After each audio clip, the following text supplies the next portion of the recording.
What would you do if your own home stopped feeling safe? And what if the woman trying to control your life wasn't a stranger, but your mother-in-law? Because on that morning, something happened on a quiet American street that nobody saw coming. And once it did, nothing in that house was ever the same again. It felt like Linda Parker wasn't herself that day. Her grip tightened around Emily Carter's wrist as she dragged her toward the front door, her jaw locked, eyes burning with anger. Emily didn't resist.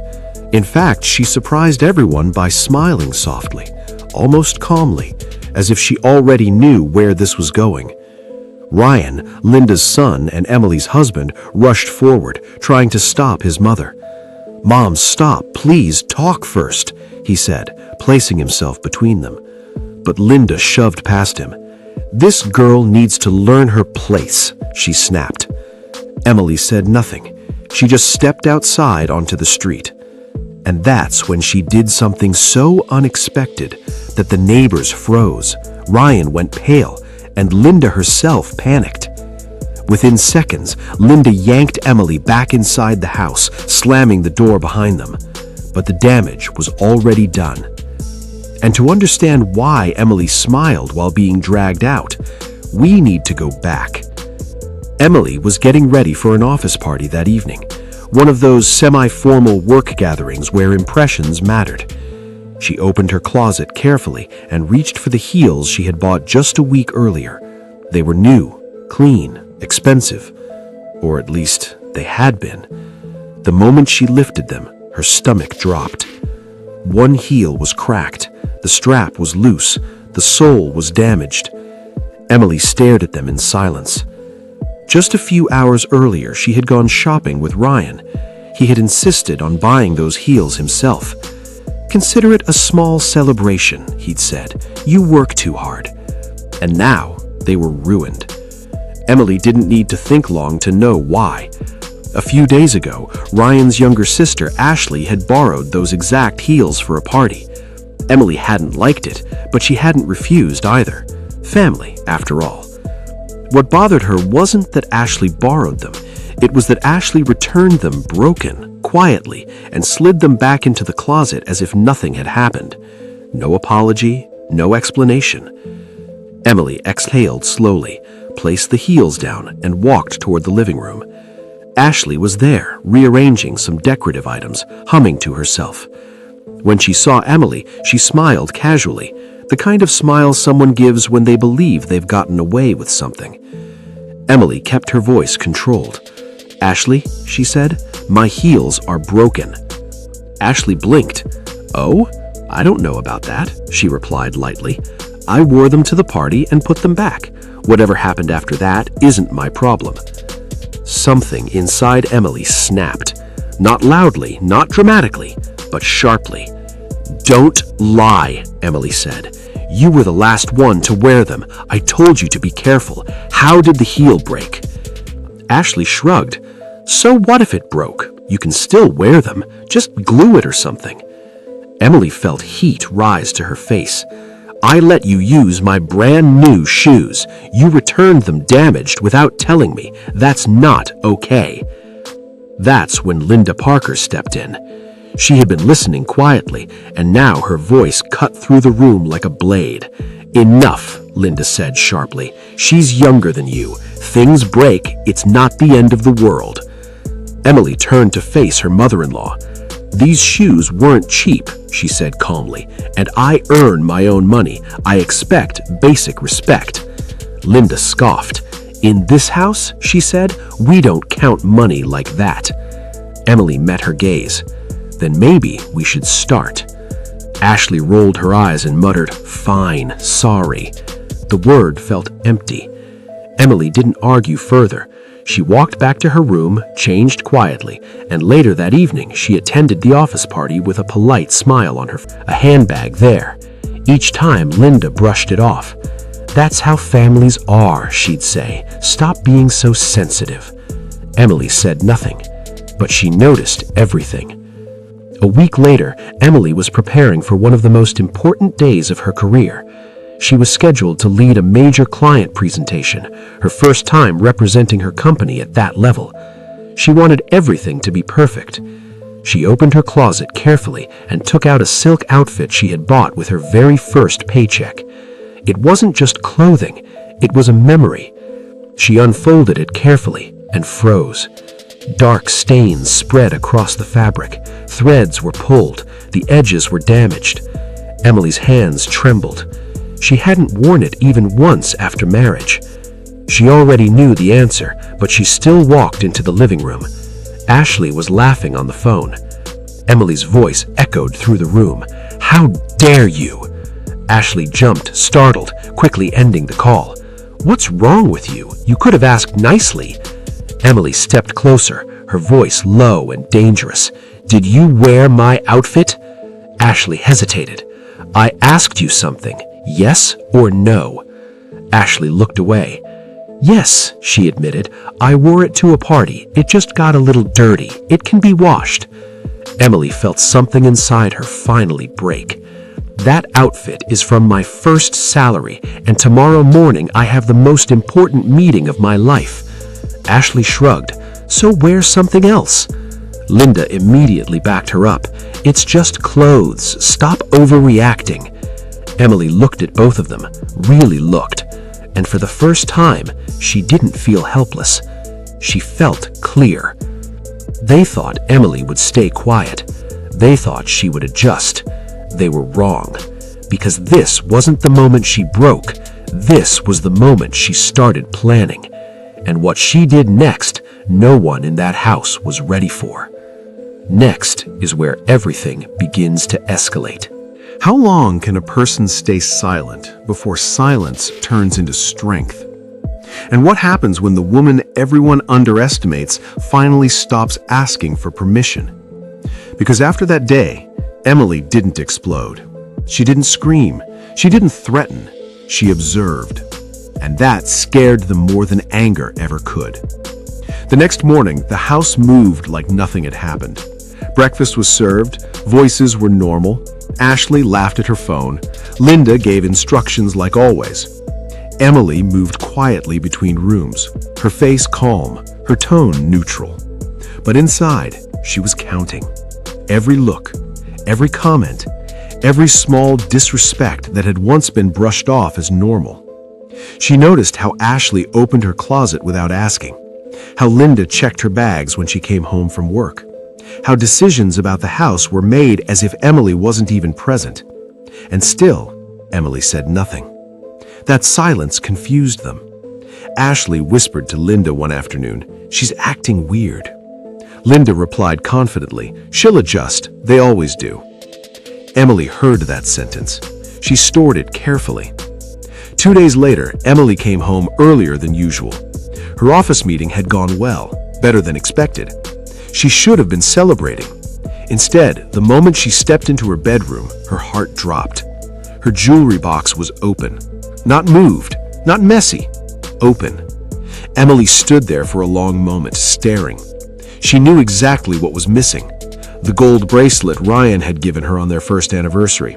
The small diamond studs her mother had gifted her before the wedding. She didn't panic. She closed the box slowly and walked straight to the living room. Ashley was sitting on the couch, scrolling through her phone. "Where's my bracelet?" Emily asked calmly. Ashley didn't even look up. "What bracelet?" "The gold one," Emily said, "from my box." Ashley sighed dramatically. "Oh, that? I borrowed it. I needed something nice." Emily waited. "You'll give it back," Emily said. Ashley smirked. "Relax, I'll return it later." Linda entered the room just in time. "What's all this noise?" she asked. Emily turned to her. "My jewelry was taken without asking." Linda waved her hand dismissively. "She just borrowed it. Don't make a big deal out of small things." Emily nodded slowly. That was new. She didn't argue. She didn't explain. She didn't defend herself. She simply said, "Okay," and walked away. That night, Ryan noticed something was off. "You're too quiet," he said gently. Emily smiled. "I'm just tired."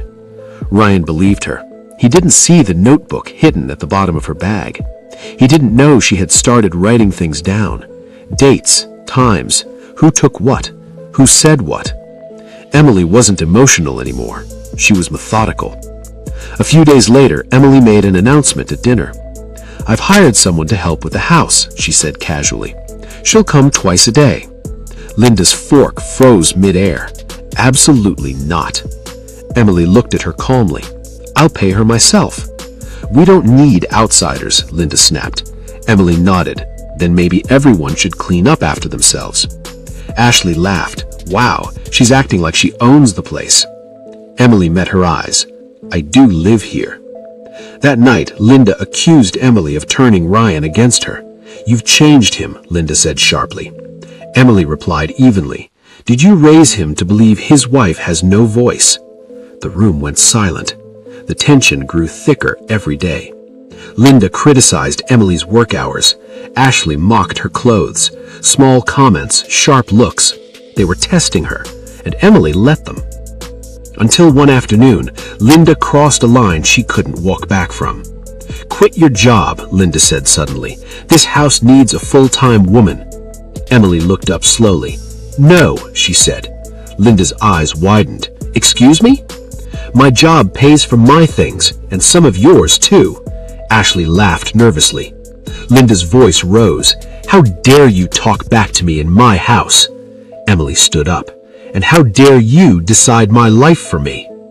The argument escalated fast. Voices rose. Accusations flew. And then Linda said the one sentence she believed would end everything. "If you don't like it here," she shouted, "you can leave." Emily smiled. That smile made Linda uneasy. Later that evening, the argument continued near the front door. Linda grabbed Emily's arm. "If you don't respect this house," she pulled her forward, "get out." Emily didn't resist. She walked outside. And then she raised her voice.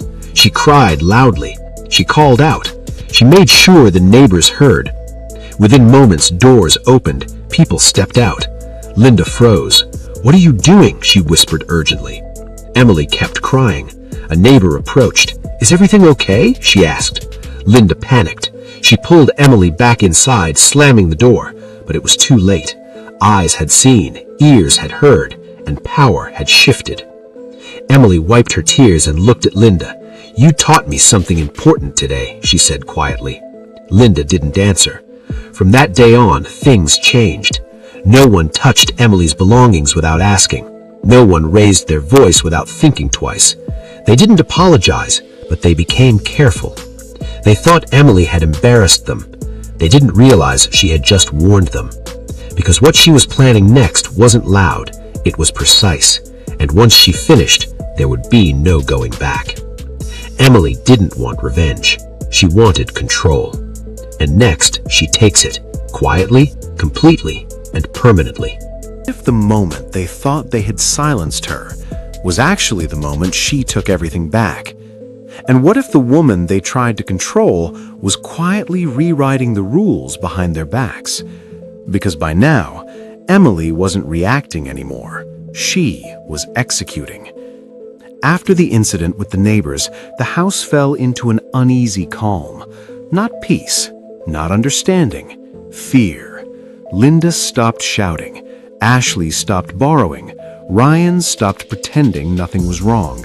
But no one apologized. They simply adjusted their behavior, the way people do when they realize the balance of power has shifted. Emily noticed, and she used it. A week later, Emily asked Ryan something simple. "Can we go through our finances together?" Ryan looked surprised. "Why?" She smiled. "Just planning. I want us to be on the same page." Ryan agreed. That night, they sat at the dining table with bank statements, bills, and documents spread out. Emily already knew what she would find. She just wanted Ryan to see it too. As they went through expenses, Ryan frowned. "Why are there withdrawals every month I don't recognize?" Emily slid one statement closer to him. "These." Ryan's eyes widened. Large amounts, regular dates. "Mom?" he asked quietly. Emily nodded. "She's been taking money from our account," she said calmly, "for years." Ryan felt sick. She said it was for household expenses, he whispered. Emily didn't raise her voice. Then why isn't it documented? Why isn't it discussed? Ryan had no answer. That night, for the first time, he didn't defend his mother. He listened. The next morning, Emily did something unexpected. She went to the bank. She separated her salary account. She updated passwords. She locked access. Quiet steps, legal steps, no drama. Linda noticed the change immediately. "Why didn't my card work?" she demanded at breakfast. "Oh," she said casually, "I separated my finances." Linda's face hardened. "You don't trust me?" Emily met her eyes. "I trust systems, not assumptions." Ashley laughed nervously. "You're being dramatic." Emily turned to her. "And you're wearing my earrings." Ashley froze. The room went silent. "I asked for them back 2 weeks ago. Today." Ashley slowly removed them and placed them on the table. Linda said nothing. She couldn't. From that day on, Emily changed how the house worked. She labeled her belongings. She locked her closet. She kept receipts. If something went missing, she asked once. If it didn't return, she documented it. No yelling, no pleading, just consequences. Linda tried a different tactic: emotional pressure. One evening, she sat beside Emily and sighed dramatically. "I treated you like my own daughter, and this is how you repay me." Emily didn't look up. "My own mother never took my things without asking," she replied calmly. Linda had no response. Ashley, however, wasn't done. She started spreading stories. "She's poisoning Ryan against us. She's greedy. She thinks she's better than us." Emily heard every word, and she smiled, because Ashley didn't realize Emily had already documented everything: messages, incidents, dates, evidence. The breaking point came during a family gathering. Relatives filled the living room. Laughter, teacups, small talk. Ashley took the stage. "You know," she said loudly, pretending to laugh, "some people forget they're guests in this house." The room went quiet. Eyes turned to Emily. Linda waited, confident. Emily stood up slowly. She didn't raise her voice. "I agree," she said. "Guests should respect the house." She turned to Ryan. "Tell them," she said gently, "whose name is on this home's paperwork." Ryan swallowed. "Our names, mine and Emily's." Gasps filled the room. Linda's face drained of color. Emily continued, calm and steady. "And since we're being honest," she added calmly, "I'd also like to clarify something." She reached into her bag, pulled out copies, bank statements, receipts, written notes. "These are records of money taken without consent and belongings borrowed without return." Silence. Ashley's smile vanished. Linda couldn't speak. Emily didn't accuse. She didn't insult. She simply stated facts. After the guests left, the house felt smaller. Linda sat down heavily. "You embarrassed me," she whispered. Emily looked at her. "No," she said softly. "I stopped being embarrassed." That night, Ryan held Emily's hand. "I didn't see it before," he admitted. "I'm sorry." Emily nodded. She wasn't angry anymore. She was done. From that day on, Emily wasn't treated like a problem. She was treated like a boundary. They spoke carefully. They asked permission. They stopped assuming. Not because they loved her, but because they understood her. But Emily wasn't finished, because respect inside a house is fragile, and the final step she planned would make sure no one ever crossed her line again. They thought Emily had won. They didn't realize she was about to make a decision that would change this family forever. What do you do when respect finally comes, but trust is already dead? And how do you protect your peace when the people around you are only behaving because they're scared of losing control? Emily knew the answer. She didn't need another argument. She needed a permanent solution. The next morning, Emily woke up calm. No anger, no tension, just clarity. She made breakfast like always. Coffee, toast, silence. Linda watched her carefully. Ashley avoided eye contact. Ryan sensed something was different. too quiet. After Ryan left for work, Emily picked up her bag. "I'll be back late today," she said casually. Linda stiffened. "Where are you going?" Emily smiled. "Taking care of something important." And she walked out. Emily didn't go to work. She went to a lawyer. Not to fight, not to threaten, to protect. She reviewed property documents, financial boundaries, legal rights. Every signature was clean. Every step was calm. By afternoon, everything was done. No shouting, no drama, just ink on paper. That evening, Ryan came home to find Emily waiting. Her bag was packed. Not rushed, not messy, intentional. "What's going on?" he asked. Emily gestured for him to sit. "We need to talk," she said.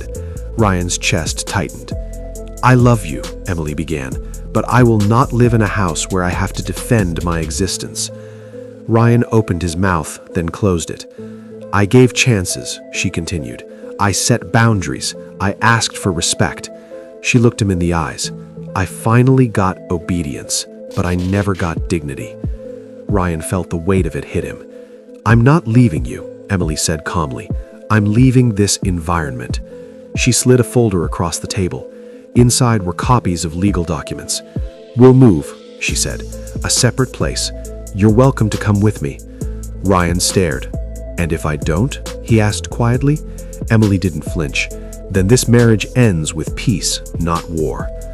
Linda entered the room. "What's all this?" she demanded. Emily stood up. "This," she said, "is me choosing myself." Linda scoffed. "You're overreacting. Everything is fine now." Emily nodded. "Yes," she said, "for you." Ashley snapped. "So you're breaking the family apart?" Emily turned to her. "No," she replied evenly. "I stopped letting it break me." Silence fell like a verdict. Ryan stood up. "I'm coming with her," he said. Linda froze. "What?" "I'm coming with my wife," Ryan repeated. "We'll visit, we'll talk, but we won't live like this anymore." Linda's control slipped, completely. "You chose her over us?" she whispered. Ryan looked tired. "No," he said. "I chose balance." 2 weeks later, Emily stood in a new apartment. Sunlight, quiet, locked doors that only she controlled. Her closet was untouched. Her money was hers. Her mornings were peaceful. For the first time in years, she breathed freely. Linda called less. Ashley stopped asking. Not because they changed, because they lost access. One evening, Ryan watched Emily sip her tea. "You're different," he said. Emily smiled. "I didn't change. I just stopped shrinking." Some women scream, some women cry, and some women stay silent until the moment silence becomes power. Emily wasn't loud, she was final. Sometimes winning isn't about revenge. It's about walking away so cleanly that the people who tried to break you are forced to live with the echo of your absence.